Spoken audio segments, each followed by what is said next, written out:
morning all of you. Now, today we start next topic for chapter first, electric field. Today topic is principle of superpositions for electric force या electric force.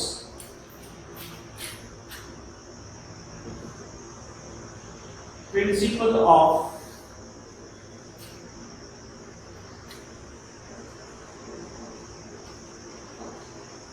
superpositions for electrostatics field. Principle of superposition of electrostatics field. आज का topic जो है वो है principle of superposition of electrostatics field, यानी electrostatics field. अभी तक अपन ने जो पढ़ा था वो दो चार्ज के बीच में पढ़ा था, यानी दो चार्ज, एक पॉजिटिव चार्ज एक नेगेटिव चार्ज हो सकता है, या दोनों पॉजिटिव हो सकते हैं, या एक नेगेटिव और एक पॉजिटिव हो सकता है। इनके बीच में जो फोर्स होता है वह कितना होता है, 1/4 pi epsilon 0 Q1 Q2 upon R square. यही अपन ने पढ़ा था कूलॉम्स लॉ के अकॉर्डिंग। अब यदि आपके पास कोई चार्ज जो है वो बहुत सारे चार्ज पार्टिकल्स के बीच में रखा हुआ है, एक चार्ज जो है Q0 वह Q1 Q2 Q3 Q4 Q5 particles के बीच में लगा रखा हुआ है, तो इस चार्ज Q0 पर Q1 के कारण कितना फोर्स लगेगा, Q2 के कारण कितना फोर्स लगेगा, Q3 के कारण कितना फोर्स लगेगा, Q4 के कारण कितना फोर्स लगेगा, अप टू Qn के कारण कितना फोर्स लगेगा। यानी इस Q0 पर Q1 Q2 Q3 Q4 up to Qn के कारण टोटल नेट फोर्स कितना लगेगा, यही अपन को जो है प्रिंसिपल ऑफ सुपरपोजिशंस के अकॉर्डिंग कैलकुलेट करना है। ठीक है, तो नाउ इसके लिए मैं जो है वो कोऑर्डिनेट सिस्टम्स को यहाँ पर समझते हैं। मेरे पास जो है एक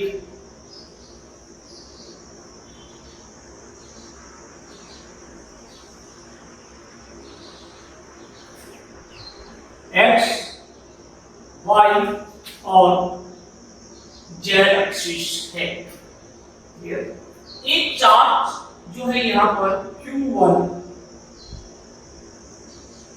जिसका पोजीशन वेक्टर वो कितना है, R1 है। इसी तरीके से एक चार्ज आपके पास मान लीजिए कि Q2 है जो पोजीशन है, यानी वह R2 डिस्टेंस पर रखा हुआ है। इसी तरीके से आपके पास एक चार्ज जो है वह Q3 है जो आपके R3 डिस्टेंस पर रखा हुआ है। इसी तरीके से चार्ज आपका Q4 है, मान लीजिए ये आपके पास चार्ज Q4 है जो आपके पास R4 पोजीशन वेक्टर पर रखा हुआ है। तो इन चार्ज की पोजीशन के रेस्पेक्ट में एक जो चार्ज है Q0, ये आपके पास Q0 है जिसका पोजीशन वेक्टर वो कितना है, R0 है।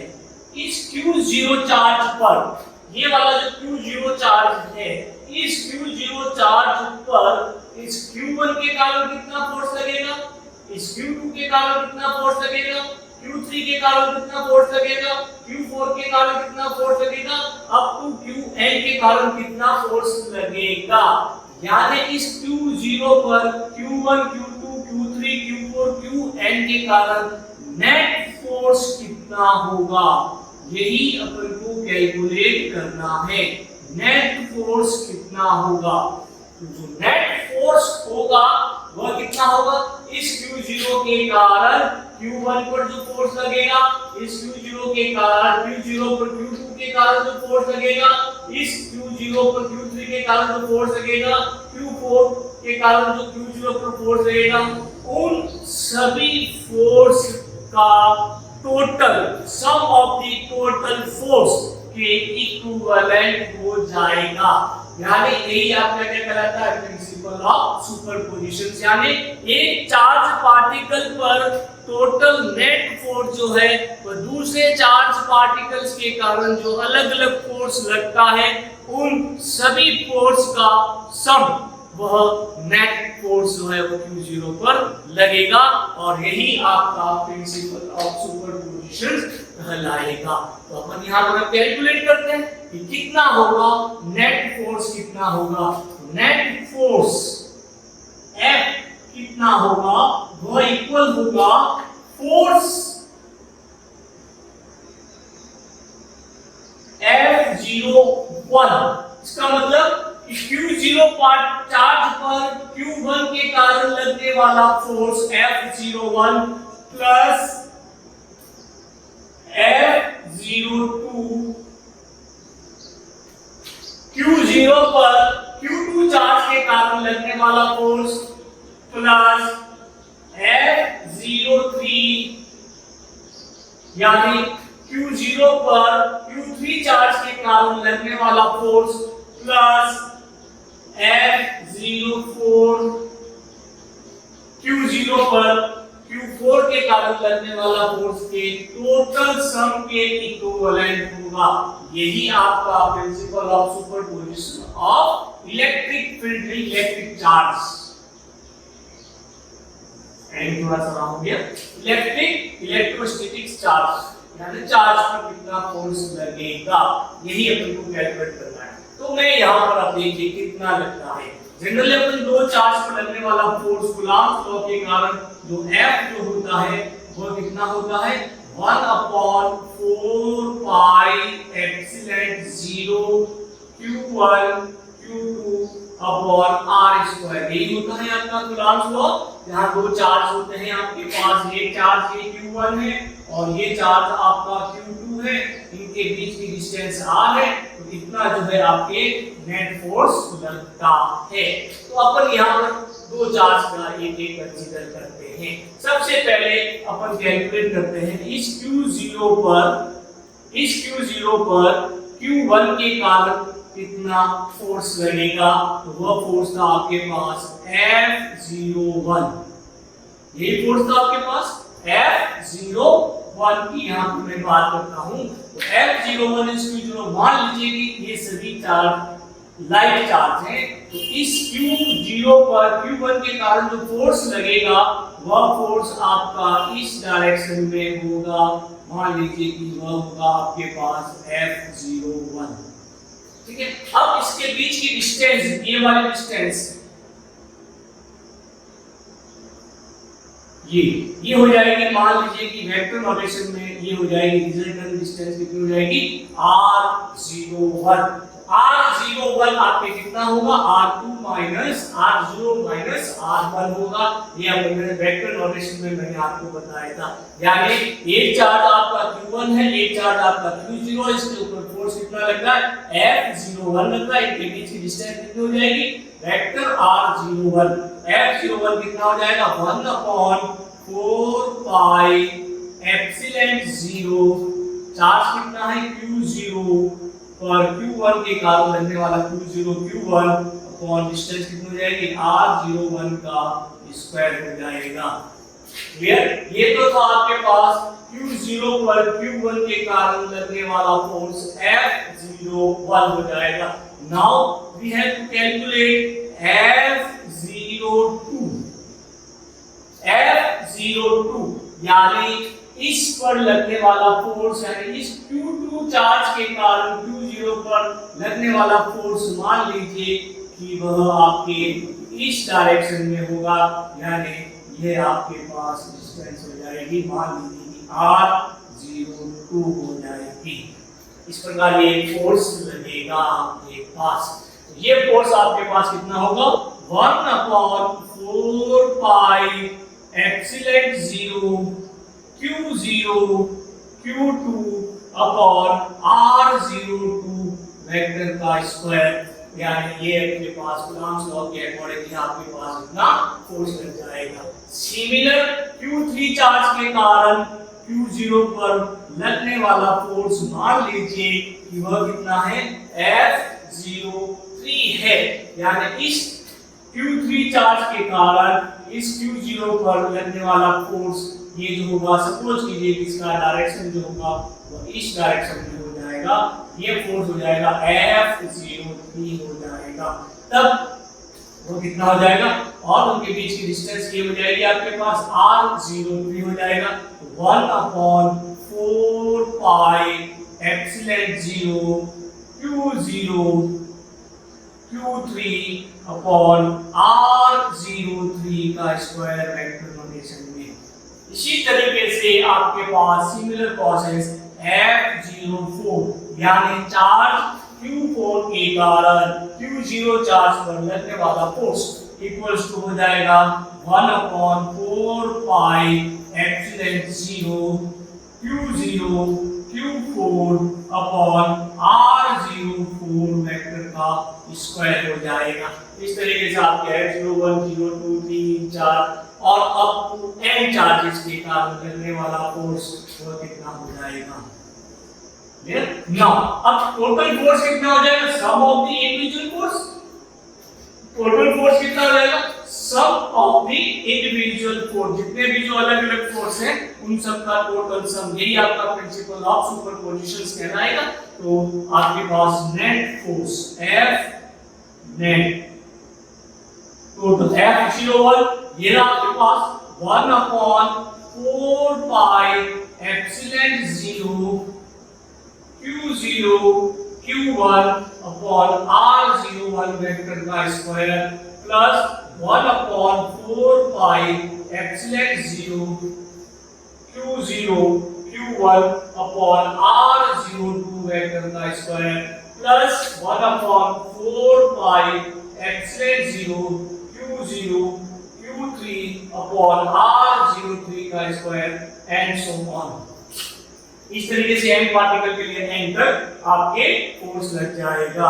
अब यहाँ से 1/4 pi epsilon 0 1/4 pi epsilon 0 1/4 pi epsilon 0 Q0 Q0 Q0 सब में कॉमन आ रहा है, तो F नेट इक्वल्स टू हो जाएगा, आपने कॉमन ले लिया Q0 अपॉन 4 पाई एप्सिलॉन 0 Q0 अपॉन 4 पाई एप्सिलॉन 0 और पीछे बचा आपके पास Q1 अपॉन वेक्टर R01 का square plus Q2 upon vector R02 का square plus Q3 upon vector R03 का square plus so on.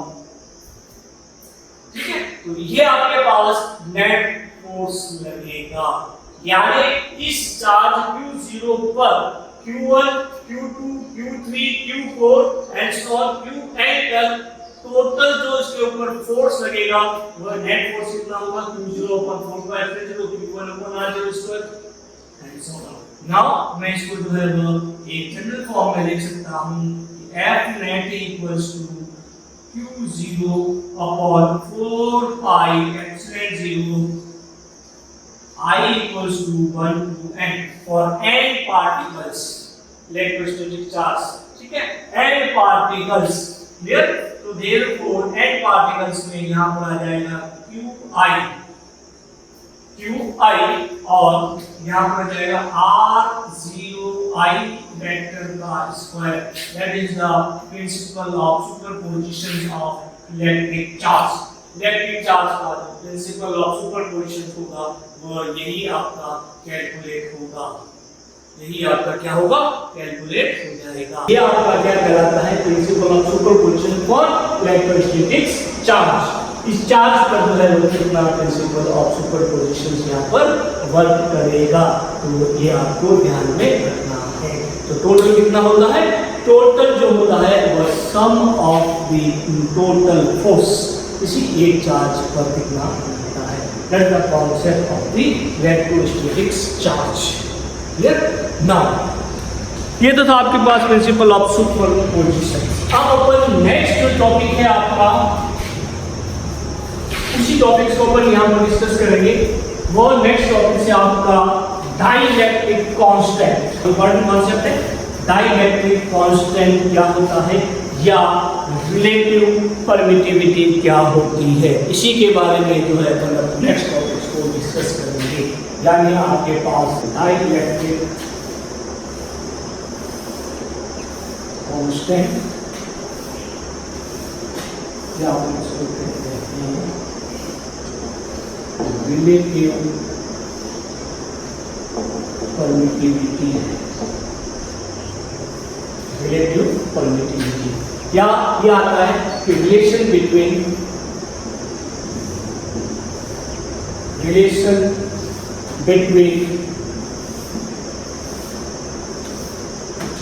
Absolute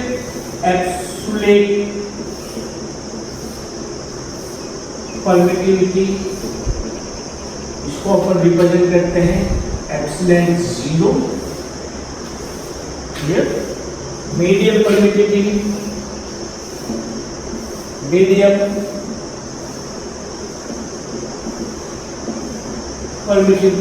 इसको अपन रिप्रेजेंट करते हैं epsilon m। And relative permittivity, relative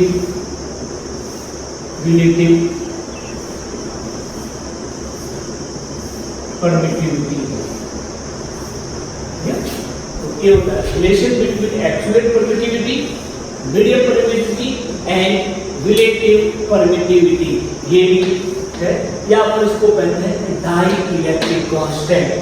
relative permittivity क्या होती है? जब मैंने आपको कूलॉम्स लॉ के बारे में डिस्कस किया था, कूलॉम्स लॉ क्या कहता है कि दो चार्ज पार्टिकल्स के बीच में लगने वाला इलेक्ट्रोस्टैटिक फोर्स जो है उन दोनों चार्ज पार्टिकल्स के मैग्नीट्यूड के मल्टीपल और उनके बीच की डिस्टेंस के स्क्वायर के प्रोपोर्शनल होता है। यही अपन ने जो है एक कूलॉम्स लॉ। तो यहाँ अपन ने जो मीडियम की डिपेंडेंसी को कंसीडर करते हैं, ठीक है। यानी डाइलेक्ट्रिक कांस्टेंट मींस अगर आपका चार्ज पार्टिकल्स मीडियम में रखा हुआ है तो उस पर इलेक्ट्रोस्टैटिक फोर्स कितना इफेक्टेड होगा, कम होगा या ज़्यादा होगा, इसी के बारे में अपन ने यहाँ पर समझना है। तो सपोज कीजिए कि जब आपका कोई भी एक चार्ज पार्टिकल जो है वह Q1 और एक जो है चार्ज पार्टिकल जो है वो आपका Q2 है, जिनके बीच की डिस्टेंस जो है वो R दे रखी है।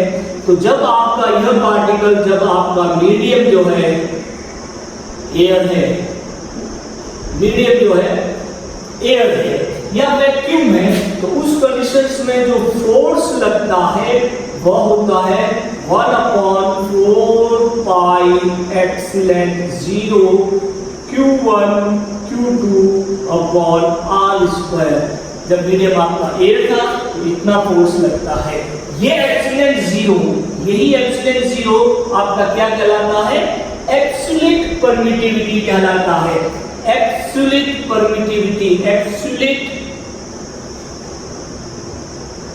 परमिटिविटी कहलाएगा। यही आपका मीडियम क्या कहलाएगा? एब्सोल्यूट परमिटिविटी कहलाएगा। Fa = 1/4 pi epsilon 0 3/2 upon R square होता है। अब इसी सेम सिस्टम को कोई भी चेंज नहीं, distance between the two charges R, magnitude of the charge R same Q1 and Q2। इसी सेम परमिटिविटी को जब आपका कोई भी मीडियम जो है वो अपन क्या लेते हैं? वाटर लेते हैं। अगर किसी वाटर मीडियम में यानी सेम चार्ज Q1 है और सेम चार्ज Q2 है और उनके बीच की डिस्टेंस कितनी है? R है। तो यानी A पर जो फोर्स लगेगा, force between the two charge और इन मीडियम वाटर, यानी ये वाला सेम सिस्टम आपके वाटर मीडियम में रखा जाता है। तो जो फोर्स Fw जो लगेगा वह आपका Fa/81, Fa डिवाइडेड बाय 81, जहां 81 क्या कहलाएगी? वाटर की रिलेटिव परमिटिविटी कहलाएगी। वाटर की रिलेटिव परमिटिविटी कहलाती है। यह वाटर की रिलेटिव परमिटिविटी अलग अलग टेम्परेचर पर अलग अलग हो सकती है। अलग अलग टेम्परेचर्स पर ये जो वैल्यू है वह चेंज होती है। अगर आपका टेम्परेचर 10 डिग्री है तो आपकी रिलेटिव परमिटिविटी चेंज होगी। अगर आपका टेम्परेचर 20 डिग्री है तो आपका रिलेटिव परमिटिविटी अलग होगी। कहने का मतलब है जब आपका मीडियम जो है वाटर है तो उस केस में इन दोनों चार्ज के बीच में जो फोर्स लगेगा वह एयर के बीच में लगने वाले फोर्स का 1/80 टाइम्स, यानी यह Fa आपका कम होगा।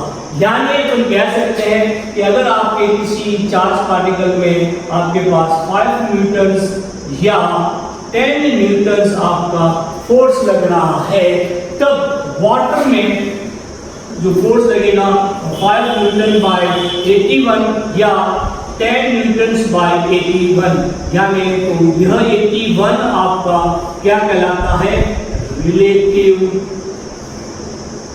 परमिटिविटी कहलाएगा। ये किस कारण से होगा, रिलेटिव परमिटिविटी के कारण से होगा। तो ये चीज को आप जरूर ध्यान में रखना।